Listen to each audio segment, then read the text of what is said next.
What's up everybody, welcome back to the channel. This is Dash Rendar, and in today's video I am continuing the quest to give you ancient warriors who don't quite get the representation they deserve in media and in current modern day outlets.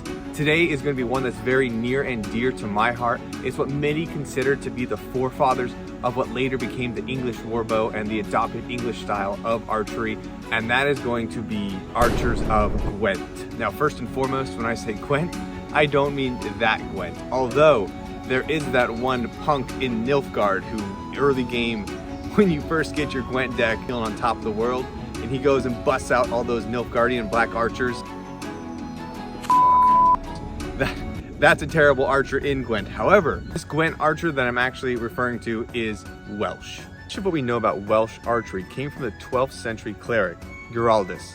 He wrote extensively about the archery he found in Wales, more specifically in southern Wales. It wasn't as prevalent in the north.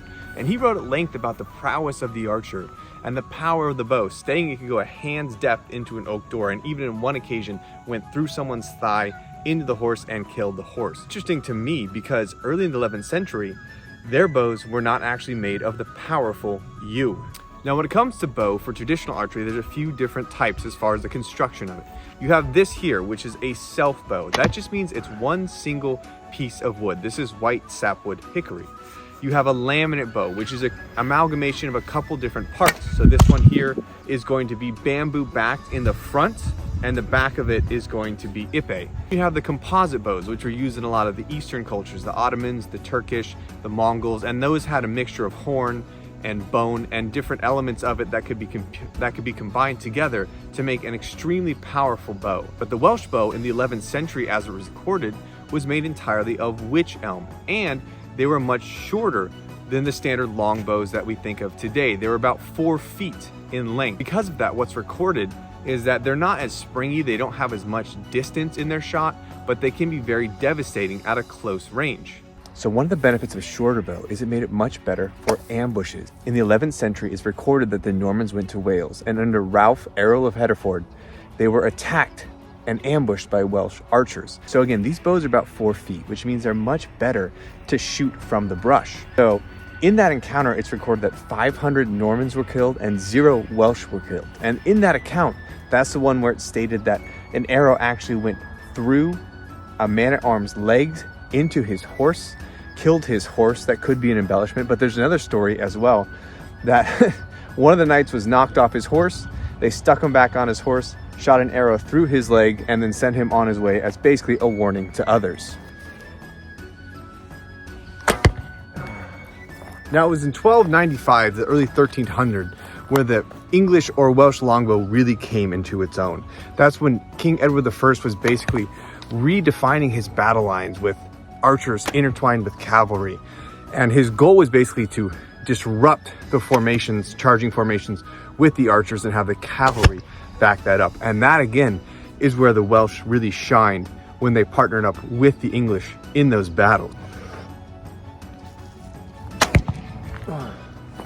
It's also during that time we start to see the larger implementation of yew, extremely springy type of wood, and it was able to maintain heavy draw weights but also fire fast. Because there's points in scaling where you kind of get diminishing returns with the bow and with the type of wood, yew was specifically well suited to have basically the softer underbelly and the more rigid backing, so it would spring back into shape at a faster motion, fire an arrow further, longer. And it's there we see the great English victories like Agincourt, Crecy, or Poitiers, where the bow really showed and shined. And again, in each of those battles, the Welsh were present.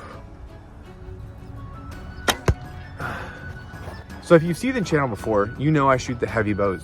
This is 165 pounds, which is kind of estimated to be on the middle to possibly upper scale of what they did at the time. And in order for me to get this, even being a larger guy, it took me about 12 years of slow, consistent growth. How did they do it? Well, a lot of records indicate they started from around 7 years of age, training to work up to the draw weight. So it was an extremely skilled position that was not easily replaceable. One of the problems, there's a lot of rebellions in Wales. And so when those archers died, you lost a lifetime worth of training. While the Welsh were present at Crecy, Poitiers, and Agincourt, there is some misconstrued data that it was the backbone of the English archers. And there was a lot, especially at Cressy. There was about 2,000 based on military records. And so some people attribute that to Shakespeare in his writing of Henry V, in which his captain, who was Welsh, reminds the king of the mighty good warriors the Welsh were at Cressy.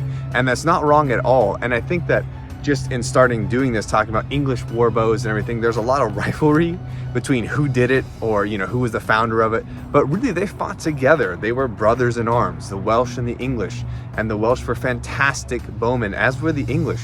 So I understand that there is some rivalry, and I'm kind of outside of that, being an American and all, but I respect the tradition of it between both countries. What I'm going to do to show some of the powers, take a couple pot shots at our amalgamation of centuries and cultures here.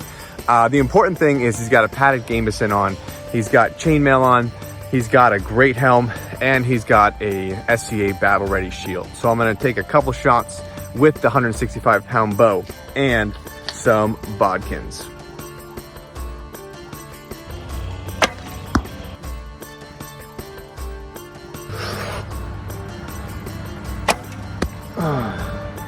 As you can see, those arrows went deep into the gut.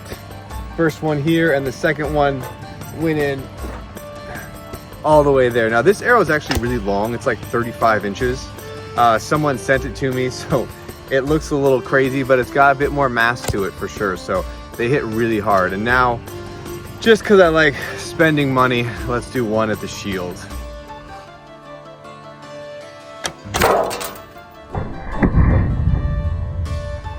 So this is a pretty heavy duty shield as well. And so while the impact, it's going to keep you safe, could you imagine something just punching straight through the steel in your arms? It's just, that'd be horrifying.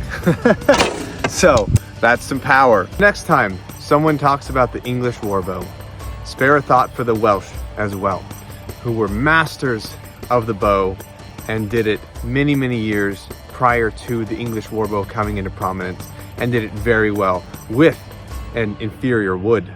So that's the video, my dudes. I hope you enjoyed it.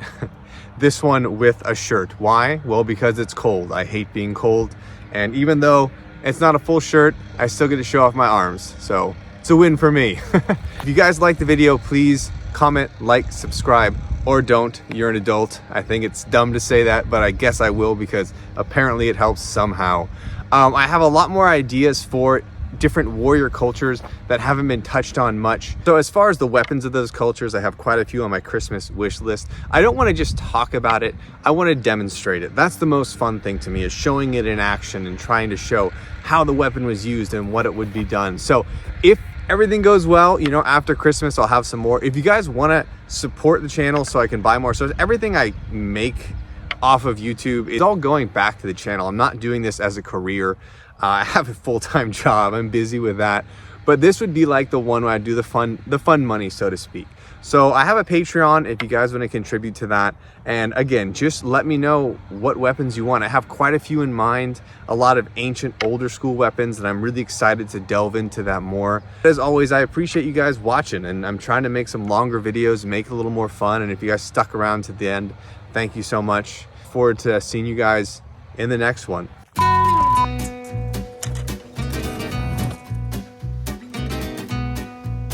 Rented all this. Okay. Oh jeez. Time to put Boromir back away. He did good today.